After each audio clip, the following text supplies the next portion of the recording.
What's going on? I am Sarah Schreiber. I am WWE announcer and backstage correspondent, and I've been working with WWE for nearly 6 years, but right here, right now, I'm at the University of Miami for WWE's debut at the arena here on campus, and I am an alumni. I went and got my BFA in musical theater right here at the University of Miami.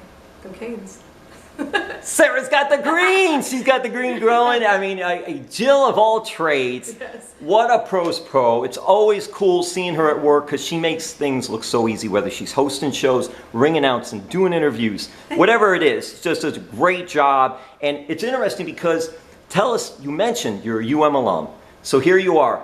You worked with NXT. And they were at the Field House, which was right next door, adjoined to the Watsco Center. But this is the big place. This is where the men's and women's basketball team plays. This is where all the big shows happen. It's not just where the big shows happen with basketball, but my graduation was here nearly so many years ago. I will not let that out. No Don Jardine alerts here. No. What an incredible moment for me. It's a full circle. It's overwhelming. I loved being a student here at the University of Miami, and such a proud moment for me in my career to graduate from such an amazing school. But to come back, I have the chills, I am full of emotion, and I'm just thrilled to be here with WWE Universe here at the University of Miami. It's a WWE SuperShow, Raw and SmackDown talent on both both Raw and SmackDown, so it's a really cool event. Yeah. And the thing is, as you mentioned too, this is the first time WWE main roster has been at the Watsco Center. Yeah. Usually it's somewhere else in Miami, but this time it's here. When you first heard that, because first of all, when you see WWE coming to Miami, you think Miami Heat Arena or something like that, but then all of a sudden you see that. What were your thoughts when you first saw it? My thoughts when I saw WWE Coral Gables, I thought, well, I better be hosting the show. That was my very first thought, and when I got scheduled on it, first of all, I got full of adrenaline and excitement, but my heart is really full being back here. It's just nostalgia, like just amazing.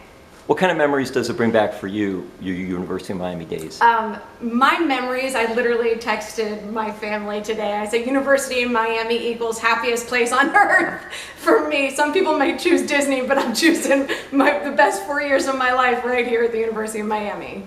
And what was it like? What made you decide to choose University of Miami? I chose the University of Miami because I was going to school for musical theater, and I know the School of Music here is pretty renowned. Gloria Estefan went through here, and I have amazing friends that are now on Broadway. Josh Henry, Omar Sapiro Lopez, Marian Torres. These are all my, these are people I worked with. Lindsay Levine went into casting, Sam Stiglitz went into casting, Erica Dorfler worked on Broadway. So, I mean, I'm just talking about all my friends. These are my buddies. So, like, I went to school with them. And but we worked our tails off. Man, do we have a schedule here, and then performing at the Ring Theater, Jerry Herman Ring Theater, just sensational, and it brings back amazing memories. And with that, Sarah, can you give us a little insight of what your credentials are as far as performing theater at the Ring? Is it the Ring Center? Yes, it's the Jerry Herman Ring Theater. So I was musical theater, and I'm trying to think. You're really bringing me back now. What did I do on campus? Well, first and foremost, the first year, freshman year, you're not allowed to be in shows. You got to be in production because you got to be humble. You got to know how this all goes down. And I was a lighting engineer.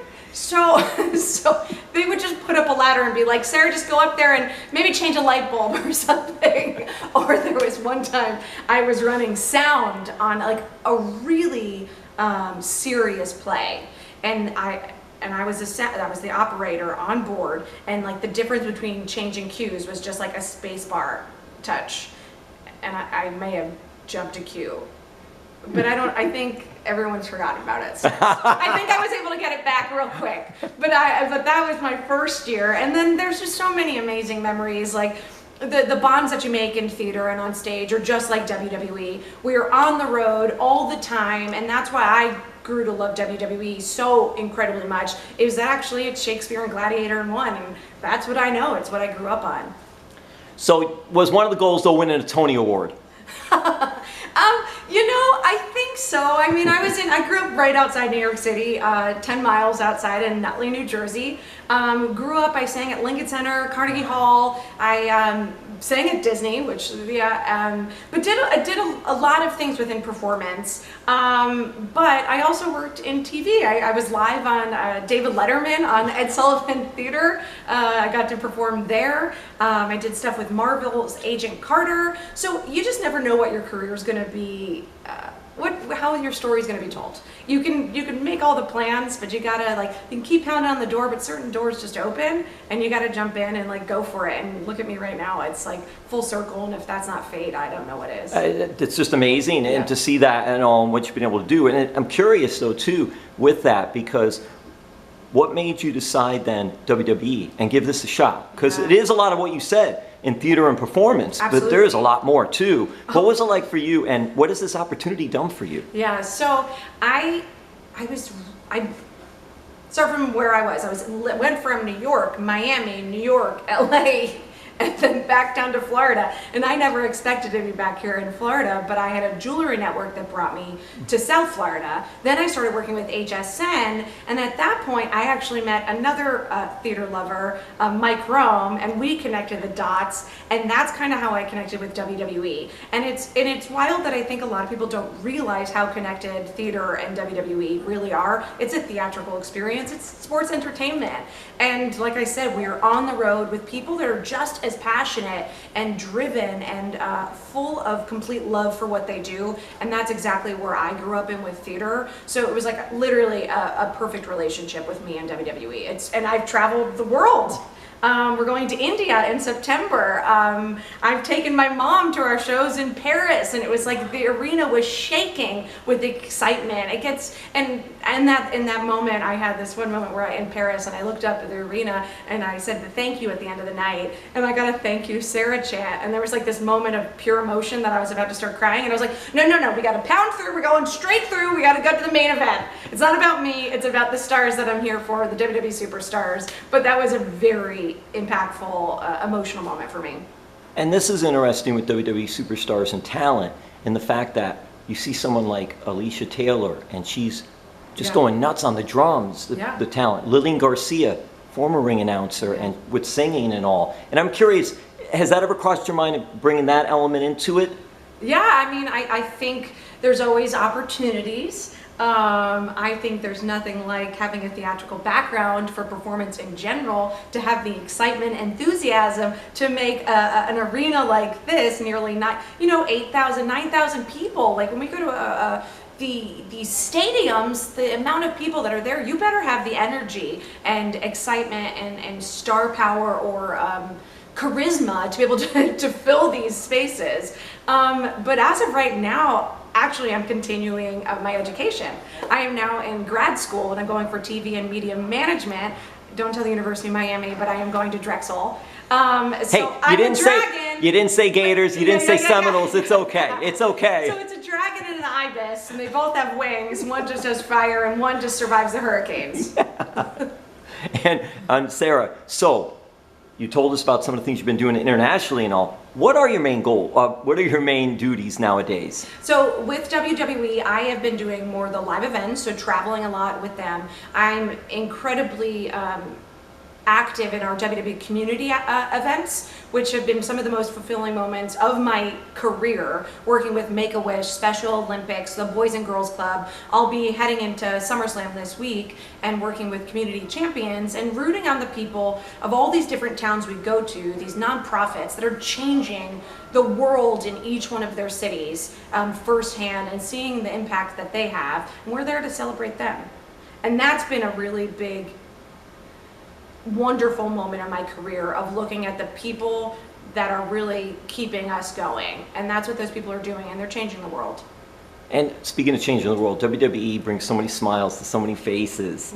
And being a part of it, when you first started, how have you grown from when you first started to now? Wow. So I started 5.5 years ago. I was a completely different person. And the experiences, the opportunities, the people I've met, but the WWE universe truly have changed my life. These getting to do what I love with people that love the product, it just fills me with so much joy. But like I said, continuing through with our community events and seeing people really changing lives. Of course, it's about putting smiles on faces, but it's about getting out there and hearing the crowd and knowing they love it just as much as we do. Sarah, how difficult was it in the early stages of just making sure you had all the names correct? Because there's a lot of talent on the roster. Well, listen, it just keeps going. It never stops. We've got talent after talent after talent. NXT, next in line, NIL. And I've been working with the PC, actually, the Performance Center, more and more, and I'm working with these athletes that are coming in. Because I think that no matter what, you have to be an incredibly talented athlete.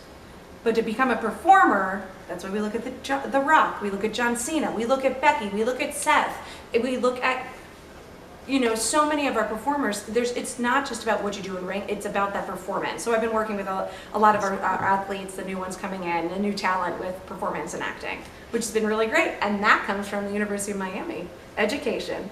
Yes, alum. This is so great. Couple more questions, let's go, because we know you have to get ready for an awesome show tonight. It's going to be so much fun here at the Watsco Center, so that is so cool. I'm curious because another famous alum, and you mentioned him, The Rock, Dwayne Johnson. So, have you ever got to meet The Rock? What's the deal? I mean, I sent him a tweet today, like, he's got to be here for the show. How are we at Miami without him? I have yet to have that moment. But I'm wishing, I'm praying, I'm hoping. Come on. UM alum. We got to meet at some point and throw up the U. I met Simone and she's incredible and she's dedicated to her craft, and that's what it takes. It takes hard work, takes enthusiasm and passion. They always said at University of Miami, a lot of my teachers, if you don't love what you do, it's so hard already with acting and performance, you gotta love it. Because there's gonna be so many sacrifices we make, and we have made. My parents sacrificed for me in order for me to come to this school, and I'm very aware of that and how it's built my career to come right back here and celebrate that. So I think I see it in her, and I see it in her family supporting her, and that's when she gets out there at NXT and performs, she has that love and she has that passion and she has that dedication, and you need that, without a doubt. You mentioned your mom earlier. I want you to talk a little bit about your dad. Tell us about your dad and his support and what he means to you. Just recently, my dad suddenly passed from a heart attack June 16th. And my mom and dad dedicated their life to me. I just texted mom before I got here and actually FaceTimed her as well. And I know how much I'm here and making him proud.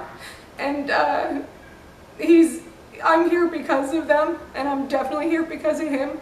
And coming to this school as well, and everything I do and everything I perform will always have my dad in my heart. And I know he's watching over, but he was a firecracker and supported everything. He was a big WWE fan, and he would show up at all the events with WWE polo, and they all thought he was security, which he could have been. He's a retired cop. But yeah, my dad was loud, he was full of life, and he had big laughter and enthusiasm, and that's exactly what he dedicated to me, my brother, and my mom, and that's why I'm able to do what I do here today. You are full of life. You are that. You get that from dad and your mom as well. So, last question, I'll leave you with this. Miami's best pizza or the Big Cheese? I'm going to Monty's for the raw bar. I'm going for oysters. I'm so sorry. I was going to say, what was Two Boots? Two Boots pizza? No. Sarah, you're entitled to your opinion, so good for you. No, I literally was like, we have an early show today. I was like, Monty's is still open in the Grove. But I'm saying though, but between the two, Miami's best pizza, Big Cheese, or neither? I'm going to Jersey. Wow. Sorry, that's where I'm from. Yeah. The Jersey thin crust. Jersey we thin went to crust. Mario's since I was a kid. Mario's, not Mario's. We went to Mario's. Mario's. Sorry to disappoint. No, you're not disappointed, Sarah. That is, it's a learning, it's an education. We always ended up in the middle of Miami games, because when I was here in Miami, national champions, Ken Dorsey, McGahee, Shockey, but we would go halftime. If it was, there was a blowout and they were just beating everybody, we'd end up at Denny's for Moons Over Miami. Yes, a classic favorite, open 24 hours. Exactly. That's a college kid meal if I ever heard it. Sarah, you're awesome. Thank you so much. Enjoy the moment. I can't wait. This is going to be so cool. Thank you.